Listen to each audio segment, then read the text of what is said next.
l'école du jeu, en partenariat avec la boutique L'Imaginaire. Au-delà de vos attentes.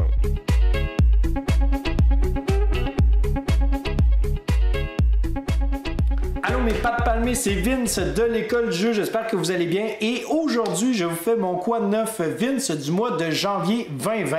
Tout d'abord, une très belle année à vous tous, j'espère que vous avez eu des belles résolutions et qu'elles sont toujours en vigueur pour ce mois de février qui débute. Maintenant, j'ai envie de vous présenter quelque chose de spécial dans ce quoi de neuf là, donc vous pouvez rester jusqu'à la fin. Grosso modo, je vais vous parler de différents jeux que j'ai joué pendant le mois de janvier et par la suite, ben, je veux vous parler d'une espèce d'idée que j'ai eue, un genre de petit flash pour vous donner un petit peu, vous tendre une perche, à savoir qu'est-ce que ça vous intéresse que je parle pour le mois de février.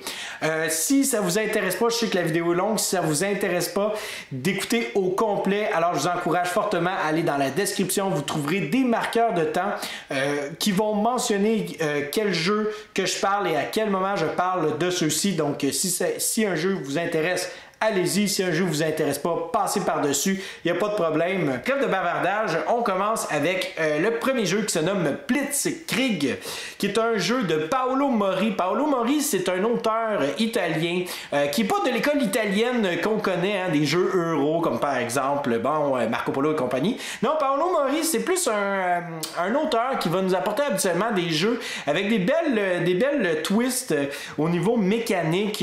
C'est un auteur aussi qui est très fort pour construire des jeux autour d'un grand nombre de joueurs, mais qui s'échelonne bien selon les joueurs autour de la table. C'est l'auteur derrière Ethnos, par contre, un beau petit bijou qui a passé sous le radar, ou encore une fois Libertalia, qui est un jeu qui date d'un peu plus loin.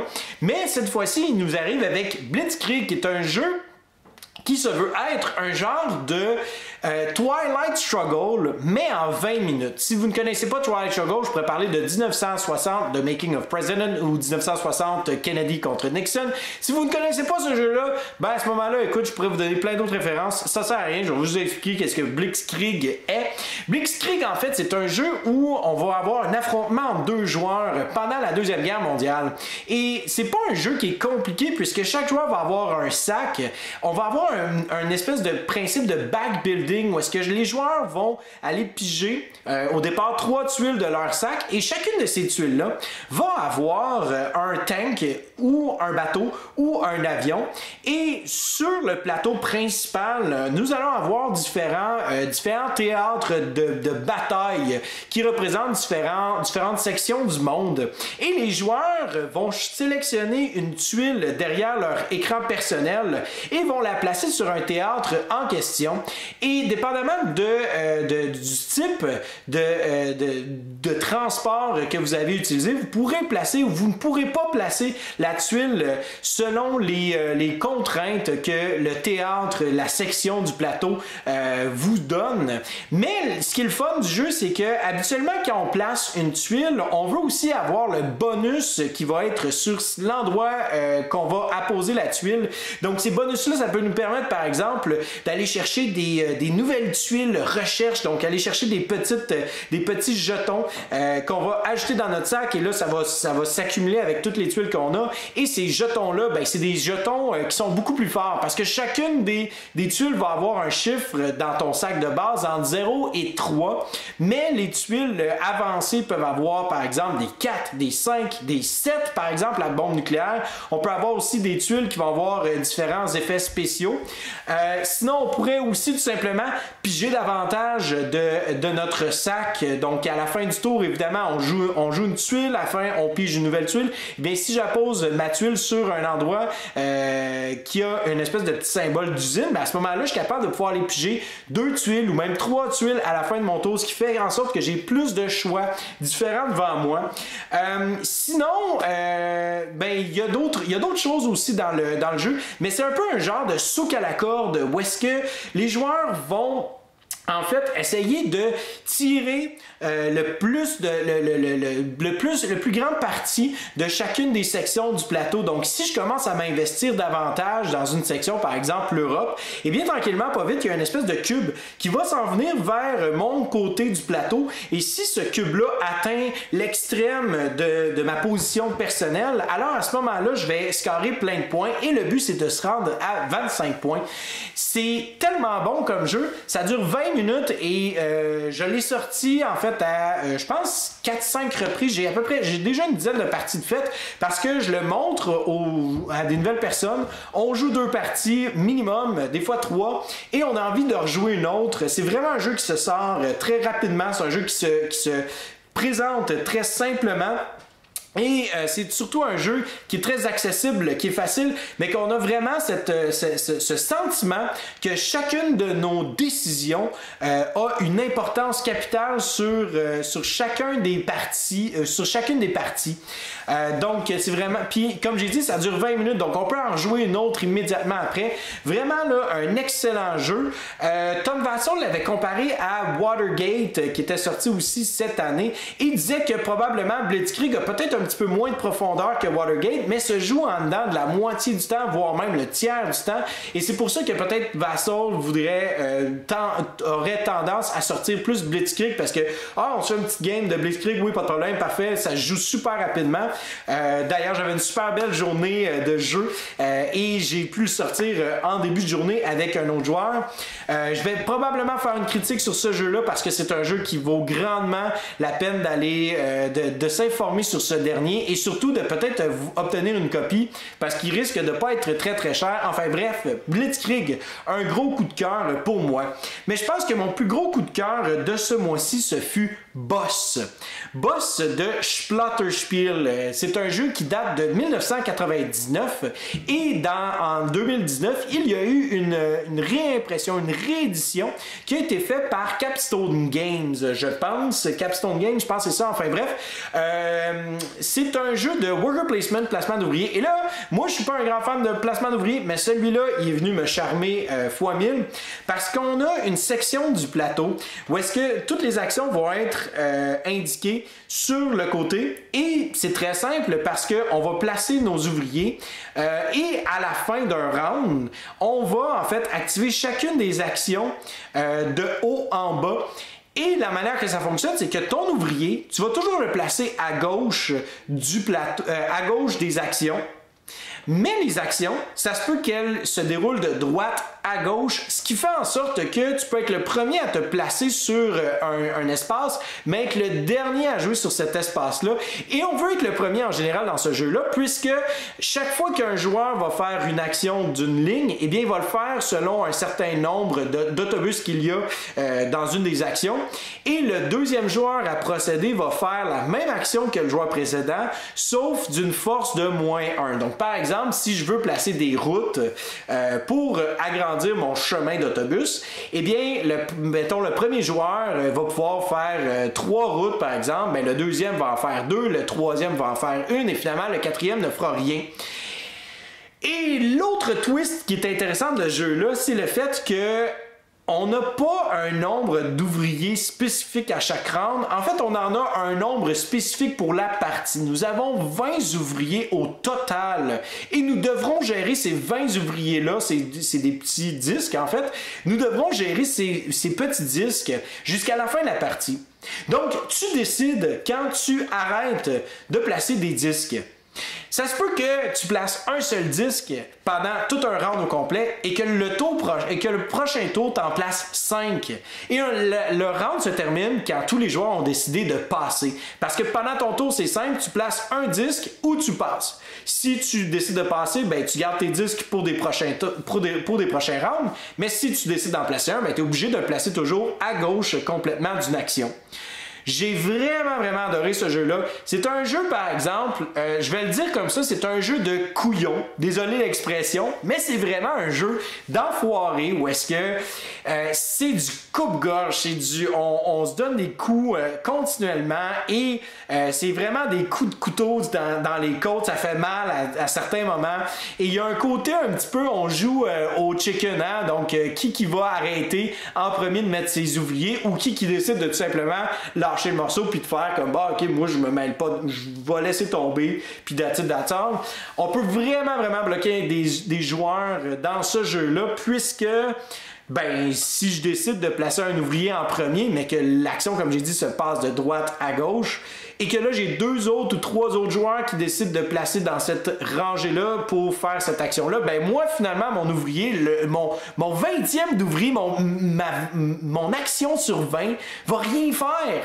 Et moi, ça me fascine ce genre de mécanique-là où est-ce que chaque fois que tu embarques sur ce jeu-là, tu te dis tout le temps comment est-ce que ça va se passer, comment est-ce que ça va se diriger. J'ai joué une partie à 3 joueurs et ben, j'ai fait 12 points au total parce que c'est pas un jeu qu'on fait beaucoup de points puisque ma deuxième partie, ben, on a terminé la partie à 4 joueurs à 3-3-3-0. Et ben, il y a quelqu'un qui a gagné sur un tiebreaker, hein, un bris d'égalité, qui était, bon, on a lu un peu dans les règles comment faire, puis finalement c'était très circonstanciel. Il a pu réussir à obtenir ce bris d'égalité-là. Mais je suis fasciné par ce jeu-là, à quel point que c'est simple, mais à quel point qu'on a quelque chose de viandeux. Il y a de la chair autour de là, c'est incroyable parce que chacune, comme j'ai dit, chacune de tes actions va avoir un impact à long terme sur toute la partie et surtout sur l'interaction qu'il va y avoir entre les joueurs parce qu'on pourrait très bien jouer à ce jeu-là de façon complètement distancée et se dire ben moi j'embarque pas dans quoi que ce soit, je vais attendre à plus tard ou tout simplement on se donne la guerre puis on se lance puis on s'empêche les uns les autres de faire des actions, ce qui va faire en sorte qu'on va faire un score minable et qu'on va s'arracher toutes les petites ressources. Enfin bref, si vous avez joué à Dominant Species, ben imaginez Dominant Species, sauf sans tout d'abord l'espèce de côté asymétrique des différentes races, mais aussi sans le côté hasardeux, chaotique que la pige de cartes va faire. Donc, on a accès à un jeu qui est facile à comprendre, qui est simple à présenter, puisque ce sont toutes des mécaniques que l'on a déjà vues auparavant, mais qui possèdent une profondeur extraordinaire. Et pour moi, je suis incroyablement surpris de voir à quel point que ce jeu-là, en 2019, il soit encore, selon moi, qui soit encore d'actualité malgré que ce jeu-là ait 20 ans. C'est incroyable, moi ça me fait capoter parce qu'on cherche tout le temps des nouveaux jeux, on cherche tout le temps à avoir la nouvelle affaire, mais celui-là, je pense que sérieusement c'est devenu mon worker placement préféré à vie. J'ai envie d'y rejouer, j'y pense, j'ai repensé à mes parties, je me dis ah on pourrait faire telle chose, incroyable. Enfin bref, une critique qui s'en vient très bientôt, je le garantis. Je veux juste faire quelques autres parties pour mon propre plaisir, mais aussi parce que je veux apprendre davantage le jeu et vous donner une meilleure opinion sur ce dernier. On continue avec Flotilla. Flotilla que j'ai déjà en fait parlé dans mon coin de neuf précédemment du mois de décembre. Un jeu qui est superbe de WizKids avec une mécanique un peu à la Concordia où est-ce qu'on va avoir une gestion de cartes, on va avoir des cartes en main, on va les jouer, faire différentes actions et quand on n'a plus de cartes en main ou quand on décide qu'on veut récupérer notre main de carte, ben on a une carte principale qui va nous permettre de récupérer toutes les cartes que l'on a jouées en main. Et le but c'est très simple, c'est que le jeu se joue en 2 temps, soit que l'on peut être des Sink-Sider ou des Sky-Sider. Le Sink-Sider, ben, on va se promener, on va explorer les mers polluées et obtenir des ressources, vendre ces ressources-là pour obtenir de l'argent, puis cet argent-là va nous permettre de pouvoir placer des postes d'avant-garde pour obtenir des points selon en fait des conditions de score qui sont faites au préalable au début de partie. Et à n'importe quel moment, pendant la partie, on peut décider de tourner notre plateau et devenir ce qu'on appelle le Skysider, c'est-à-dire que plutôt que d'explorer les mers polluées, eh bien là, on crée des flottillards, des espèces de constructions que l'on peut faire sur la mer. Et là, en construisant, bien évidemment, on a besoin de ressources, ce qui fait en sorte que les ressources que les joueurs ont vendues en tant que Sinksider, maintenant, on va y avoir accès en tant que Skysider, et on va pouvoir les acheter. Et il y a une fluctuation de marché, évidemment, donc plus qu'on vend d'une ressource, moins elle est dispendieuse à acheter, et plus on en achète une, plus elle est dispendieuse à acheter, donc plus elle vaut cher. Donc il y a vraiment un bel équilibre à avoir dans ce jeu-là. Ma deuxième partie que j'ai faite dans le mois de janvier s'est passée de façon complètement différente que ma première, et c'est ça qui m'a vraiment j'avais des doutes au niveau de l'équilibre du jeu, et maintenant je n'ai aucun doute sur l'équilibre du jeu. Je crois simplement que c'est un jeu qui a énormément de profondeur, qui a énormément de stratégies, de différentes voies vers la victoire, et qu'il faut simplement essayer de faire son chemin à travers tout ça et comprendre l'ensemble du jeu en tant que tel. Mais ça va se faire sur plusieurs parties, et somme toute, le jeu dure longtemps, mais c'est pas plate, c'est le fun à jouer. Puis à un moment donné, en jouant, je joue, puis je me dis, aïe aïe, je suis vraiment en train de faire beaucoup de points. Mais les autres joueurs, plus je me dis, ben là, est-ce que les autres joueurs ont du fun? Parce qu'il y en a un clairement qui traînait de la patte, il disait, non, j'ai du fun, j'aime ça jouer au jeu, ça roule bien, je fais mes choses, je suis capable de pouvoir voir une espèce de progression, même si c'est pas aussi rapide que la mienne, c'est intéressant. Donc vraiment, ce jeu-là m'a agréablement surpris. Encore une fois, c'est un jeu que je veux faire une critique très bientôt. D'ailleurs, je vais peut-être probablement pouvoir faire une entrevue avec Zev de WizKids. Zev, c'est l'espèce d'éditeur en chef de WizKids. Et depuis que Zev est là, WizKids ont sorti une tonne de cartes de jeux qui m'ont vraiment acheté à terre. Sidereal Confluence, Tournament at Camelot, Empires, Trade on the c'est pas vrai. Bref, une tonne de cartes de jeux. Flotilla en fait partie. J'ai vraiment hâte de rejouer à Flotilla. J'ai hâte de faire cette entrevue-là et j'ai hâte de vous le présenter sur la chaîne. Ensuite, j'ai rejoué à Gaia Project.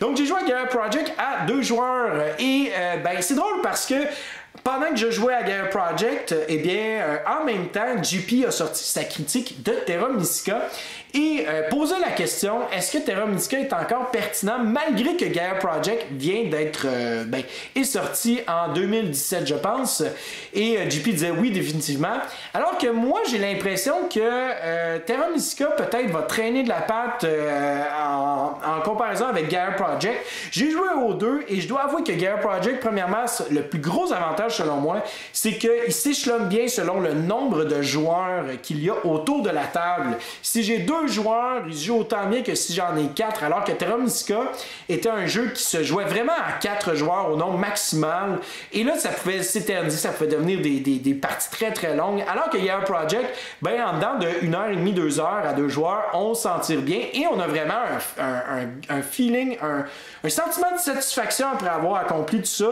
C'est quand même assez lourd comme jeu, mais je dirais qu'au niveau de la prise en main, je trouve que Gaia Project est plus fluide sur plusieurs instances parce que thématiquement, ça fait plus de sens qu'est-ce qu'on est en train de faire que Terra Mystica. Surtout que, Terra Mystica, c'est une thématique plus médiévale fantastique, donc c'est sûr qu'il faut se lancer là-dedans, tandis que Gaia Project qui a un côté sci-fi, donc tu sais, quand on va coloniser des planètes, c'est un peu, puis qu'on veut en fait transformer ces planètes-là selon notre planète de prédilection, ça fait plus de sens thématiquement, donc c'est plus facile à prendre en main que par exemple tout simplement faire une espèce de terraforming de terre potentielle que l'on veut habiter.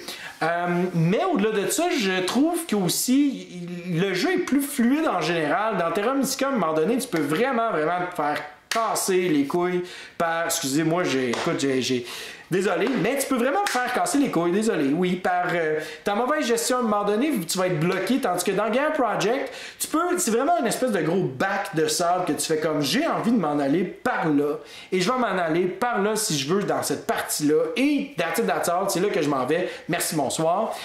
Donc c'est pour ça que moi, Gaia Project, je le trouve vraiment plus le fun à jouer en général que Terra Mystica. Peut-être faire une critique des deux, un comparatif, un duel des des deux jeux, ce serait intéressant de pouvoir faire les comparatifs. Enfin bref, on continue avec Kami-sama, qui est un jeu que j'ai souligné pendant une vidéo que j'ai faite ce mois-ci sur 10 concepts novateurs qu'il y a eu dans notre décennie.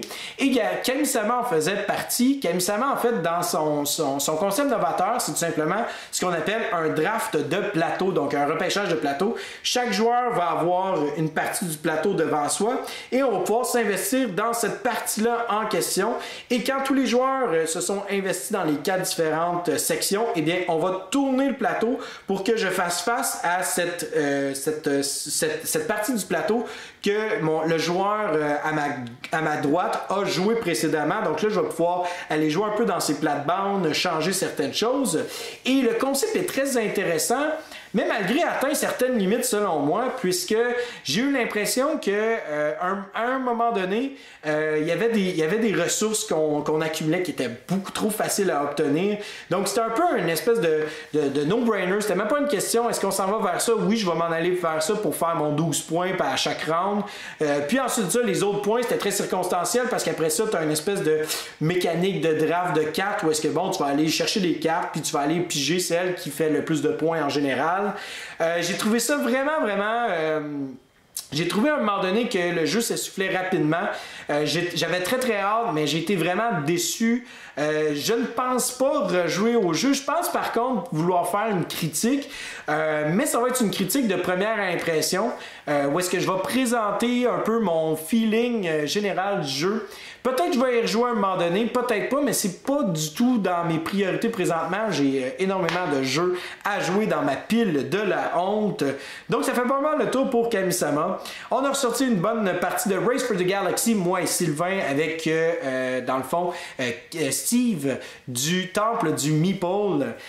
Donc c'était une super belle partie. C'était la première partie pour deux d'entre nous. Moi et Sylvain, on avait déjà joué auparavant. C'est un jeu que j'adore, que je suis un grand fan de ce dernier. Ça se joue entre 30 et 45 minutes et on a vraiment l'impression d'être devant un méga gros casse-tête. Super intéressant, ça roule bien.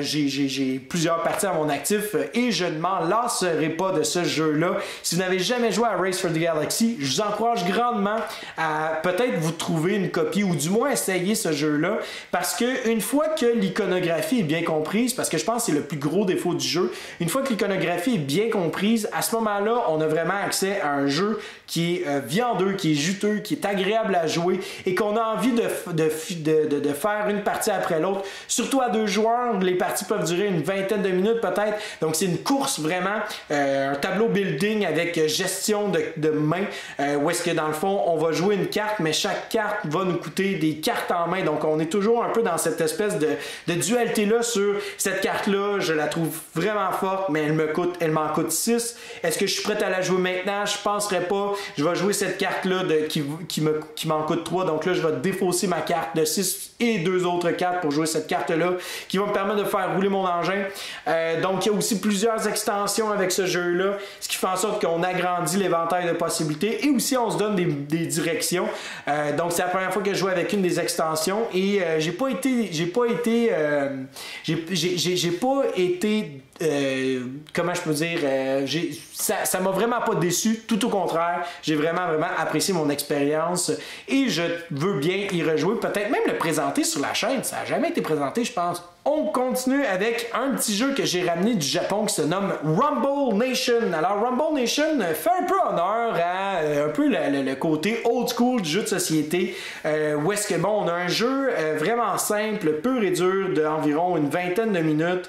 C'est un contrôle de territoire où est-ce que c'est très simple. Les joueurs vont rouler 3 dés et vont faire une combinaison de 2 et 1 dé. Donc la combinaison de 2 dés va correspondre à l'endroit spécifique où est-ce qu'on va placer des cubes et l'autre dé va correspondre, qui est seul, va correspondre au nombre de cubes que l'on va placer dans cette zone-là.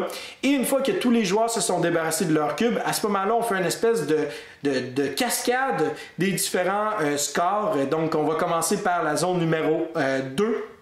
On va faire, dans le fond, le comparatif des cubes et par la suite, bon, le joueur qui a gagné cette zone-là On va pouvoir placer des cubes dans des endroits adjacents qui n'ont pas encore été scorés, et etc., etc.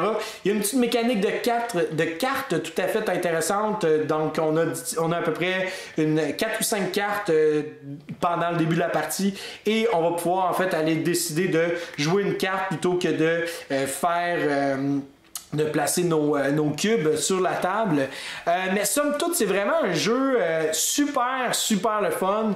Encore une fois, c'est un jeu qui est très simple, vraiment facile à sortir, rapide à expliquer, et je pense que ça mériterait de faire une petite critique de ce dernier sur la chaîne. Malheureusement, très peu disponible, mais ça n'arrête rien pour moi parce que j'ai envie de vous présenter ce jeu-là. Et bon, écoute, avec la mondialisation, hein, à un moment donné, ces jeux-là deviennent disponibles d'une manière ou d'une autre. Alors, on va voir ça bientôt sur la chaîne, je l'espère bien. Sabotage, que j'ai reçu le Kickstarter, je pense que c'était dans le mois de novembre, et je l'ai sorti dernièrement. Sabotage, le nouveau de Tim Fowers, où est-ce qu'un joueur va jouer un espion qui tente de s'infiltrer pour arrêter l'autre joueur qui jouera un peu les espèces de vilains, de méchants, qui veut conquérir le monde en utilisant des armes de pouvoir planétaire. Donc, un joueur va essayer d'arrêter ces armes-là alors que le méchant va vouloir tuer ou détruire, faire mal aux espions. Et en fait, ce qui est intéressant, c'est que premièrement, tout commence au début de la partie où est-ce qu'on va sélectionner les deux personnages qui vont être joués, parce que c'est un jeu vraiment où est-ce qu'on a, c'est superbe. Premièrement, la boîte de jeu en question, c'est notre paravent que l'on va placer entre les deux côtés de la table. Et d'un côté, il va y avoir les méchants, de l'autre côté, il va y avoir les espions. Ça peut jouer jusqu'à 4 joueurs, donc chaque joueur va jouer 2 espions chacun. Si c'est un contre 1, alors les 2 joueurs vont jouer 2 personnages différents. Et je dis que ça commence dès le début de la partie parce que dès qu'on choisit les 2 personnages, eh bien, on a des tuiles qui sont spécifiques à eux, qui à un moment donné, on peut débloquer pendant la partie, ce qui va faire en sorte que nos actions vont changer en cours de partie. Donc, on va pouvoir faire des actions plus puissantes ou même adapter nos stratégies selon ce qu'on a débloqué. C'est un jeu de programmation aussi où est-ce qu'on va rouler les dés et par la suite on va sélectionner les dés et on va assigner en fait une tuile à chacun des dés et ça va nous donner en fait une série d'actions que l'on va pouvoir faire dans un ordre spécifique. Et ce qui est intéressant, c'est que en fait les joueurs vont communiquer certaines informations à l'adversaire pour que l'on puisse toujours un peu savoir qu'est-ce qui se passe de l'autre côté de la boîte, de l'autre côté du paravent. Et on va essayer de comprendre, bon, ok, où est-ce que l'autre joueur se trouve, comment est-ce que je peux l'arrêter, qu'est-ce que je peux faire pour dans le fond, désarmer certaines armes, qu'est-ce que je peux faire pour désarmer aussi des trappes. Enfin bref, c'est vraiment un jeu, c'est digne de Tim Fowers, parce que Tim Fowers est un auteur qui va toujours présenter une saveur intéressante dans ses jeux. Des fois, c'est un petit peu, c'est passager, mais ce jeu-là, il y a de quoi de vraiment funky, qui est intéressant, qui mérite d'être rejoué, d'être remis sur la table. J'ai hâte déjà de le réessayer. Le seul problème, c'est que notre première partie a été un petit peu fastidieuse à cause des règles, je pense principalement. J'avais pas lu les règles de base, donc on les a lues un peu sur le fly. Donc en jouant au jeu, on a lu les règles et il y avait différents trucs qu'on a réalisés au fur et à mesure de la partie qu'on faisait un petit peu tout croche. Mais ça n'a pas empêché qu'on a vraiment apprécié, moi et mon ami avec qui j'ai joué, et on a envie de le sortir de nouveau. C'est sûr certain que c'est un jeu de déduction, donc si vous aimez pas les jeux de déduction, ça se peut que ce soit pas votre tasse de thé, mais encore là, je pense que vous pourriez peut-être se donner une chance parce que thématiquement, il est vraiment fort, il y a vraiment une force derrière ce jeu-là. Au niveau du thème, on le ressent à plein d'égards, donc vraiment, si ça vous intéresse d'aller voir davantage, allez voir ça, Sabotage, c'est vraiment un superbe jeu, très belle production sur tout point. Voilà. Je continue avec une partie de Side Hero Confluence. Donc, on a joué une belle grosse partie de Side Hero Confluence à 6 joueurs. Je pourrais en parler en long et en large, ce jeu-là. Je pense que je l'ai déjà fait. C'est mon jeu préféré à vie. WizKids arrive avec une nouvelle édition et ça, j'ai très hâte. Plus que hâte même. Je suis vraiment excité de voir cette nouvelle édition-là sur la table. J'espère qu'ils vont améliorer peut-être le côté graphique qui était très chargé sur les cartes, qui était fonctionnel une fois qu'on le comprend, mais qui est très chargé au départ quand on regarde la carte puis qu'on se demande ok, qu'est-ce que ça veut dire telle chose. J'ai vraiment hâte de revoir tout ça. Mais Sideo Confluence est définitivement un jeu qui, je pense, devrait être joué au minimum une fois dans sa vie pour plusieurs raisons. Je pense que c'est un jeu qui ne peut... C'est un jeu qui... ça va être difficile pour des joueurs qui aiment jouer avec d'autres joueurs de détester l'expérience parce que c'est un jeu vraiment où est-ce qu'on va communiquer et qu'on va connecter avec les autres. Je pense que j'ai eu une personne qui était probablement très insatisfaite de son expérience, mais en même temps c'est sa première partie et il y avait 8 joueurs autour de la table, c'était très intimidant, très imposant. Donc peut-être les premières parties de les faire à 5 ou 6 joueurs pour vraiment comprendre puis avoir un rythme aussi pour pas trop voir puis pas trop regarder puis là, oh my god, d'être perdu dans tout ce brouhaha là. Mais c'est vraiment un jeu qui est superbe à plein de niveaux. Si vous me voyez à un moment donné et vous dites « Hey Vince, est-ce qu'on peut jouer à Sideo Confluence? » Si j'ai ma copie, c'est sûr je vous dis oui. Ça, il n'y a aucun doute. On se trouve 4-5 autres personnes et on se fait une belle grosse game puis vous allez capoter. Puis définitivement, ça se peut que vous n'aimiez pas ça. Mais chose certaine, c'est pas le genre de jeu qui va vous laisser de glace.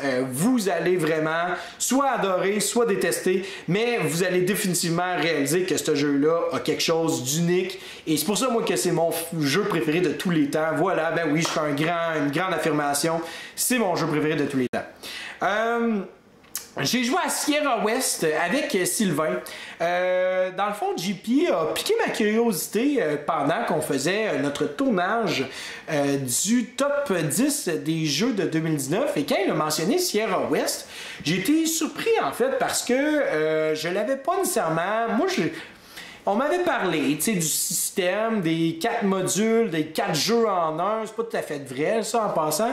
Mais j'avais pas plus accroché que ça. Et quand on a joué avec Sylvain, puis qu'il commence à m'expliquer le jeu, puis que je vois en fait que c'est pas un jeu simple au sens où est-ce que c'est vraiment pas fait pour un joueur néophyte, c'est pour quand même des joueurs expérimentés et il y a une grosse saveur euro qui est très intéressante et j'ai vraiment aimé les mécanismes qui étaient intégrés dans le jeu, c'est-à-dire que ce soit la construction en fait de son plateau personnel avec les cartes ou encore les 2 petits meeples qui se déplacent. Je serais intéressé de jouer avec les prochains modules, j'ai vraiment hâte de leur sortir. Mais j'ai comme eu une espèce de sentiment de nostalgie pour la Granja qui présentait le même principe, sauf que la Granja, on n'avait pas juste en fait une section de cartes, on avait quelque chose comme 5 ou 6 sections qu'on pouvait utiliser une carte soit pour le haut, soit pour le côté droit, soit pour le côté gauche, soit pour le bas ou même pour le milieu et que là ça allait vraiment changer notre dynamique de jeu. J'ai comme eu un regain de vouloir essayer la Granja en jouant à Sierra West. Non pas que je veux pas rejouer à Sierra West, bien au contraire, j'ai envie de voir les autres modules, mais j'avais l'impression que le système de cartes de Sierra West est peut-être pas nécessairement aussi... le focus n'est définitivement pas sur le système de construction du plateau, du moins de ce que j'ai vu jusqu'à maintenant. J'aimerais ça le réessayer, voir si je me trompe, mais j'ai l'impression que la Granja a vraiment ce côté-là unique d'utilisation l'utilisation multiple des cartes. Bref, si vous n'avez pas joué à la Granja, si vous n'avez pas joué à Sierra West, essayez un des deux et dites-moi qu'est-ce que vous en pensez, faire un comparatif, je serais bien intéressé. Si vous avez la Granja et que vous habitez proche de chez nous, ben écoute, on se fait une partie bientôt. Contactez-moi, hein, ça va me faire plaisir. Sorcerer City est le prochain jeu que j'ai joué. J'ai reçu sur le Kickstarter et je dois avouer qu'au départ, quand le Kickstarter, il y a à peu près, on parle maintenant quasiment d'il y a 2 ans, quand le Kickstarter est arrivé, j'étais comme wow, ça a l'air super impressionnant, ça a l'air vraiment intéressant et quand j'ai joué, ben j'ai été un petit peu, je suis resté sur ma faim, simplement parce que j'ai joué puis je me suis dit je sais pas, on dirait que le triple buzz, l'excitation que j'avais quand je l'ai backé, j'étais comme ah ben j'ai envie d'y rejouer, j'ai envie d'y jouer, puis là j'ai joué, puis j'étais comme bah tu sais je sais pas. La mise en place, moi c'est vraiment ça qui me bug un petit peu dans un jeu. Si une mise en place est trop longue pour qu'est-ce que le jeu m'offre, et dans ce jeu-là, ben la mise en place est un petit peu longue, j'accroche plus ou moins. Donc il y avait ce côté-là. Ça fait pas en sorte que je ne l'ai pas réessayé, et je dois avouer que j'ai davantage apprécié après mes autres parties. Je vais le réessayer, je vais essayer de faire peut-être une critique. Je suis en train de vérifier avec Sylvain. On va voir, mais c'est un jeu que je pense qu'il pourrait plaire à beaucoup de joueurs en général, parce que c'est simple à comprendre. Il y a un côté deck building qui est vraiment intéressant. Il y a un côté aussi, un aspect où est-ce que bon, on va avoir un aspect de marché où est-ce qu'on va construire vraiment notre deck, et il y a quand même un intérêt à ne pas trop construire de cartes, de pas trop accumuler de tuiles dans son deck, puisque c'est un jeu où est-ce que on va avoir un sablier, je pense que c'est 2 minutes, et là quand on tourne le sablier, mais là, on tire une tuile une après l'autre, et on doit les agencer un peu, je vais dire comme Carcassonne, mais on pourrait parler de Isle of Skye, bref, placement de tuiles. Donc on place les tuiles selon notre disposition personnelle, selon notre goût, selon ce qu'on veut scorer aussi, parce que sur certaines tuiles, il y a des boucliers. Ces boucliers-là vont nous permettre de scorer une couleur en particulier qui représente des ressources dans le jeu. Il y en a aussi des monstres qu'on va tirer. Ces monstres-là peuvent avoir un effet néfaste, soit pendant la pose de tuiles, soit pendant le score des tuiles, soit pendant les achats. Enfin bref, donc il y a énormément de monstres, donc il y a beaucoup de rejouabilité à ce niveau-là. Des modules comme par exemple des artefacts, qu'on peut avoir une tuile spéciale dès le début de la partie, ce qui va un peu influencer comment est-ce qu'on va se diriger dans nos games. Donc somme toute, il y a vraiment beaucoup de stock dans le jeu, et je pense que peut-être c'est le genre de jeu qui offre davantage que qu'est-ce qu'il présente au départ. Puis c'est un jeu qui est rapide, peut-être 45-60 minutes, et il n'y a pas vraiment de temps d'attente entre les joueurs, puisque c'est un jeu en temps réel, donc tout le monde joue en même temps, mis à part pour la sélection des tuiles au marché, mais ça reste une partie très minime du jeu en tant que tel. Et ben c'est ça, il y a beaucoup de belles choses dans le jeu. Je ne sais pas encore, je vais me faire une idée, je pense, après quelques parties, mais c'est pas le genre de jeu que j'ai envie de serrer puis de plus rejouer maintenant que j'ai joué quelques parties de Sorcerer City. Je continue avec un autre jeu que j'ai parlé, Tainted Grail. Je suis rendu au 6e, je pense que c'est au 6e ou 7e chapitre. J'aime beaucoup. Je ne pense pas refaire une nouvelle campagne, parce que c'est un jeu à campagne évidemment, donc il y a 15 chapitres et on passe à travers tous les chapitres. Le système de jeu est vraiment fait en sorte pour qu'on explore un tout petit peu et qu'on soit quasiment puni d'explorer un peu trop. Donc ce côté-là vraiment m'achale un peu, parce que je me dis j'aimerais ça voir davantage, j'aimerais ça aller explorer plus, j'aimerais ça voir plus l'histoire, parce que ce qui est vraiment intéressant de ce jeu-là, c'est définitivement l'histoire, mais le système de jeu au niveau du combat, au niveau des interactions avec l'intelligence artificielle est vraiment punitif. Donc c'est comme un peu contre-intuitif, parce que le jeu, t'as envie d'explorer, t'as envie de fouiller, t'as envie de lire l'histoire. Mais le jeu fait comme non, tu peux pas, parce que tu sais, ça va être comme ben non, tu peux pas, parce que tu sais, mais non, tu peux pas, mais tu sais, telle affaire. Fait que là, t'es comme tu sais, t'as envie d'explorer. Pour l'instant, comme je dis, je pense pas refaire une campagne, mais encore là, il me reste quand même 9 chapitres, là, on s'entend, pour que je puisse changer d'opinion. J'aime beaucoup l'histoire, par contre, je trouve que vraiment l'histoire est prenante. Mais j'y joue en solo, simplement parce qu'il y a beaucoup d'anglais, et c'est un jeu que j'ai envie de jouer à mon propre rythme et ne pas m'imposer d'être en présence de quelqu'un d'autre pour y jouer. Je le sais, c'est très égoïste, très égocentrique, que voulez-vous. Mais j'ai envie de continuer de chercher. Puis tu sais, je parle du système, je le critique beaucoup, mais le système est vraiment intéressant, autant pour les combats que pour l'exploration. Il y a vraiment beaucoup de choses qui sont très intéressantes. Le côté de construction l'évolution du personnage. Vraiment, on dirait que je prends goût davantage à ce jeu-là que j'ai pris goût, par exemple, à Gloomhaven. Surtout parce qu'il y a une histoire continue et qu'on n'est pas juste tout le temps en train d'essayer de taper sa tête des monstres. T'sais, on est là puis on veut comme aller d'un endroit à un autre pour être capable de faire de l'interaction avec les joueurs. On a vraiment un peu un genre de Witcher. J'en avais déjà parlé dans mon Quoi de neuf du mois de décembre, mais vraiment de Witcher, où est-ce que, tu sais, on a des choix et ces choix-là vont avoir une répercussion à long terme. Donc, pour l'instant, je suis encore intéressé de continuer. J'ai hâte de continuer d'ailleurs. Il est là, il est juste derrière la caméra, là, juste là. Fait que peut-être que je vais jouer après, je sais pas, on verra. The Crew aussi, qui est un nouveau jeu qui était à SM. Qui a un petit peu peut-être passé sous le radar. C'est un jeu de levée coopératif où est-ce que les joueurs vont passer à travers une campagne de 50 scénarios. Et chaque scénario, en fait, ça représente, c'est pas une gradation, il n'y a pas une évolution dans les règles, mais c'est vraiment 50 scénarios dans le sens où est-ce qu'on va avoir 50 alternatives de jeu. Dans le fond, c'est la plupart du temps, ce que ça va être, c'est que faut que certains joueurs aient des cartes devant lui à la fin de à la fin de notre partie.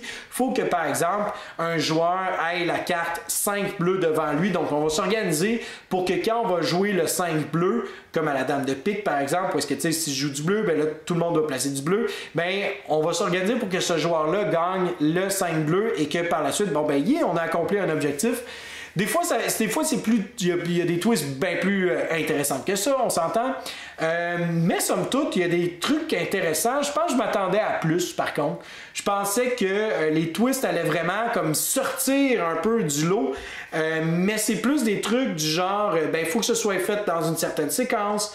Il faut que tel joueur ait telle carte, mais qui n'ait pas telle autre carte. Mais ça se sent bien, c'est le fun, c'est léger. On peut faire plusieurs parties. On a fait quelque chose comme 5 parties, une à la suite de l'autre. J'ai pas essayé tous les scénarios. Mais je serais pas inintéressé d'y jouer. On a joué à 3 joueurs. Je pense que 3 joueurs, c'est pas le compte idéal. Je pense que 4 joueurs, ce serait le mieux, le meilleur pour ce jeu-là. Surtout au niveau de la difficulté, parce qu'à 3 joueurs, c'est facile de compter les cartes à un moment donné. Évidemment, il n'y a pas de communication par contre. Ça devient intéressant. Là. Donc, le petit côté de mind, là, où est-ce que bon, on doit se regarder et on doit se faire confiance sans trop parler. Il y a une manière de communiquer spécifique que je ne mentionnais pas parce que je vais faire une vidéo de ce jeu-là. Mais avant, comme j'ai dit, je vais faire une partie à 4 joueurs pour vraiment me donner une meilleure idée, un meilleur topo de ce jeu-là. Parce que je pense que peut-être à 4 joueurs, je vais davantage apprécier l'expérience. Non pas que j'ai déprécié, mais bien simplement parce que je veux me faire une meilleure opinion, une opinion plus juste qui ferait davantage justice au jeu. Donc, c'était The Crew. Et finalement, j'ai envie de vous jaser de Wingspan. Non, je déteste pas Wingspan. Je l'ai acheté même. J'ai joué et j'ai rejoué et j'ai rejoué et j'aime ça, j'aime le jeu. C'est le genre de jeu que tu prends un café, tu pourrais quasiment faire ça dans ton pas dans un vivarium, Vincent, dans un espèce d'espace à air ouvert avec plein d'oiseaux autour, puis tu joues à ça avec un petit café bien relax. Qui gagne, qui perd, c'est pas grave. T'sais, le but, c'est d'avoir du plaisir. Je jouerais pas à ça à 5. Je vois pas l'intérêt. À 2, c'est super le fun. 45 minutes. On vient de finir un jeu. 45 minutes. Puis ça joue bien. Il y a un beau roulement. J'aime bien Wingspan. L'extension amène plus de cartes. Est-ce que c'est nécessaire pour le jeu? Non. Est-ce que c'est le fun d'avoir plus de cartes? Oui, toujours. Ça amène une diversité aussi. Et moi j'aime bien les petits trucs en italique là, qui disent tu sais, cet oiseau-là, par exemple, qui fait pipi sur ses congénères avant de faire de la copulation. Donc là, t'es comme ok, intéressant. Moi, je trouve ça drôle, c'est des fun facts, des faits comme ça, moi, ça m'a toujours fasciné. Donc, je suis servi avec Wingspan. Voici mon idée de ce mois-ci. Je mentionne souvent que j'ai beaucoup de jeux à jouer, et oui, j'en ai énormément. Parce que ben, j'aime beaucoup jouer au même jeu. Hein, qu'est-ce que tu veux? Et je cherche à faire ça de plus en plus dans ma vie personnelle. Mais aussi, on en reçoit énormément, on en commande énormément. Et là, j'ai envie de vous lancer une perche ce mois-ci et que vous décidiez à quoi que je vais jouer pour le mois de février pour que je puisse vous en parler pour mon quoi neuf du mois de février. Donc, je vous présente 5 jeux que je n'ai pas encore joué, que je n'ai pas encore déballé et vous déciderez dans les commentaires, vous me laisserez un commentaire pour me dire quel jeu que vous voulez que j'essaye. Alors, le premier jeu, c'est un jeu que j'ai reçu au Gen Con et j'avais très hâte de le recevoir. Ça s'appelle Deranged, qui est un jeu pour 3 à 6 joueurs qui est semi-coopératif où les joueurs, en fait, vont avoir à faire face à cette espèce de bébête-là qui est un Deranged, donc c'est genre une espèce de zombie X. Et dans le fond, on va avoir plusieurs scénarios. Les joueurs vont devoir en fait se déplacer sur une carte et survivre un certain nombre de jours. Mais ils vont devoir, en fait, cette bébête-là, cette espèce de Deranged-là, va devoir se passer de joueur en joueur. Et donc, à un moment donné, il va falloir que un joueur le devienne inévitablement et donc se tourne un petit peu contre les autres. Et notre but, c'est de se protéger, de protéger les autres, mais de se protéger avant tout. Donc, on va avoir un côté deck building. On a aussi un côté où est-ce qu'on va accumuler des ressources pour être capable d'aller dans différents endroits. Enfin bref, j'avais lu les règles dans le mois d'août. Je n'y ai pas joué, donc je ne me souviens plus ou moins des règles, mais j'aimerais vraiment ça y jouer. Donc, Deranged, si ça vous intéresse que j'y joue, ben faites-moi signe. Un jeu par contre que là, ça, je veux vraiment jouer bientôt. Et là, regardez-moi ça, c'est une toute petite boîte de rien du tout. Ça s'appelle Infamous Traffic. Et là, tu te dis, qu'est-ce que c'est ça, Infamous Traffic? Infamous Traffic nous vient de Cold World, et si tu connais pas Cold World, c'est le gars derrière Pax Pamir et Root et bientôt Oath.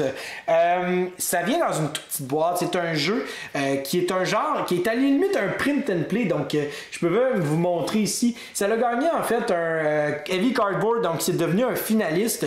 Et en fait, grosso modo, on représente des trafiquants d'opium pendant une époque quelconque en Chine. Et le but, c'est de bénéficier en fait d'être opportuniste, de prendre opportunité sur une espèce de révolution civile qui est en train de se passer en Chine pour instaurer notre opium et de pouvoir en fait faire bénéficier la populace de notre gentille drogue, l'opium. C'est un jeu qui est très... Je dirais, il y a beaucoup de petites règles, c'est très spécifique, mais c'est un jeu qui est hyper thématique. C'est un jeu que je veux vraiment essayer. Dès que j'ai la chance, je vais l'essayer. Mais si vous me dites, non Vince, je veux que tu l'essayes, je pense que je vais l'essayer comme 3-4 fois dans le mois. Puis je vais vous faire une critique de ce jeu-là. C'est un jeu que j'ai très hâte de pouvoir mettre sur la table, de pouvoir présenter, malgré que les composantes sont pas très grandioses. Ça reste quand même un jeu qui, je crois, va vraiment offrir beaucoup aux joueurs qui veulent s'impliquer à jouer à ce jeu-là. On a ensuite de ça, je vais le mettre à côté parce que c'est une toute petite boîte et je veux pas empiler des trucs par-dessus. On a un jeu de Matthias Kramer, donc Matthias Kramer, Dynasties Errate and Ersch. Je connais pas grand chose sur le jeu et principalement, bon, si vous voyez, c'est tout en allemand. Mon allemand est encore un peu à travailler ces temps-ci. Il est loin derrière moi, mais je commence à en apprendre davantage avec Duolingo. Donc, c'est un jeu en fait très euro dans sa dynamique, dans sa présentation, assez de l'école allemande, hein, on va se le dire. Donc, on sort pas nécessairement des sentiers battus, mais c'est un jeu qui a énormément d'interactions où est-ce que on va avoir une espèce de, pas un contrôle de territoire, mais de présence de territoire et chaque joueur va devoir en fait exercer son autorité là-dessus. Je suis vraiment désolé, c'est vraiment une mauvaise description du jeu. J'aimerais ça vous dire davantage, mais je le connais pas, il va falloir que j'aille lire les règles en anglais. Dynasties, et pourtant c'est un jeu qui je vous encourage à aller voir en fait une description sur Board Game Geek parce que ça a l'air d'un jeu assez hot, merci, mais qui a passé complètement en dessous du radar. Donc voilà. Et Matthias Kramer, c'est un auteur très connu. Je crois que c'est lui qui est derrière Glenmore d'ailleurs, si je me trompe pas. Autrement, bon, reconnu pour faire différents jeux aussi, très euro, très intéressants dans leur dynamique. dynamique. Enfin bref, donc on va voir qu'est-ce qu'il y en est pour ça. Un autre jeu, en fait, de cette fois-ci, un jeu qui date de 2008, je pense. Space Alert. J'ai pas encore joué à Space Alert. 2009. Shame on me. Hein, donc, honte à moi, je n'ai pas encore joué à ce fameux classique de jeu coopératif en temps réel. Il y a un CD à l'intérieur, donc ça vous donne une idée à quel point que c'est vieux. On parle d'il y a 10 ans, c'est tellement vieux. Là, il y a 10 ans, j'avais quoi? J'avais 10 ans de moins que maintenant, donc j'étais vraiment très jeune. Donc, c'est un jeu, en fait, où est-ce qu'on va devoir gérer notre vaisseau correctement tous ensemble. On va devoir faire face à des bris mécanique, mais aussi à des attaques d'aliens. Il y a une question de programmation et surtout, il y a une question d'étapes à franchir à travers le jeu. Donc, j'ai pas encore joué. Je serais curieux de l'essayer. Je veux l'essayer. Si ça vous intéresse que j'y joue, puis que je vous en parle pour le prochain Quoi de neuf, go for it. Space Alert de Vladash Vatil, un classique apparemment. Et j'ai très hâte de l'essayer aussi. Et finalement... un autre jeu qui date de Yabel Lurette 2011, donc j'avais 9 ans de moins qu'aujourd'hui. Ça s'appelle War of the Roses, Lancaster vs York de Peter's House. Donc, c'est un jeu je vais vous montrer le dos de la boîte. C'est un jeu, en fait, de contrôle de territoire qui va avoir une programmation.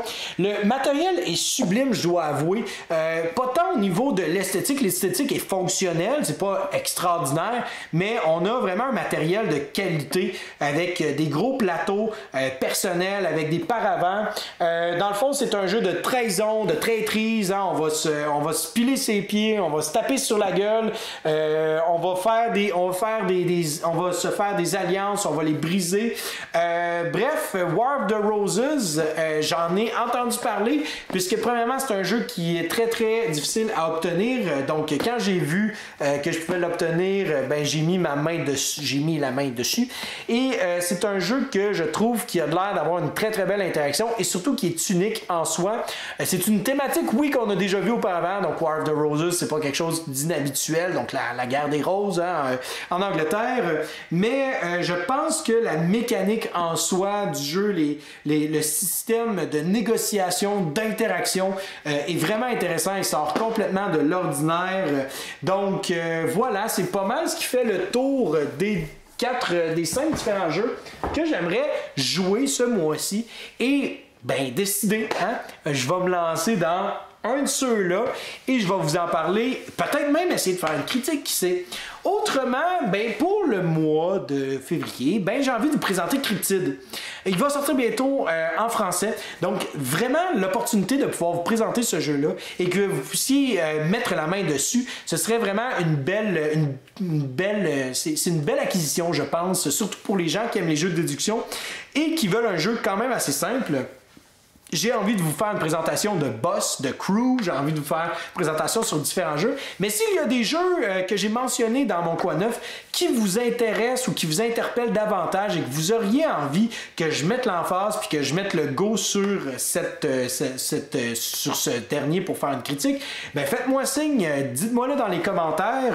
Alors voilà, c'est ce qui conclut mon Quoi neuf Vince du mois de janvier. J'espère que vous avez apprécié. Laissez un petit pouce vers le haut.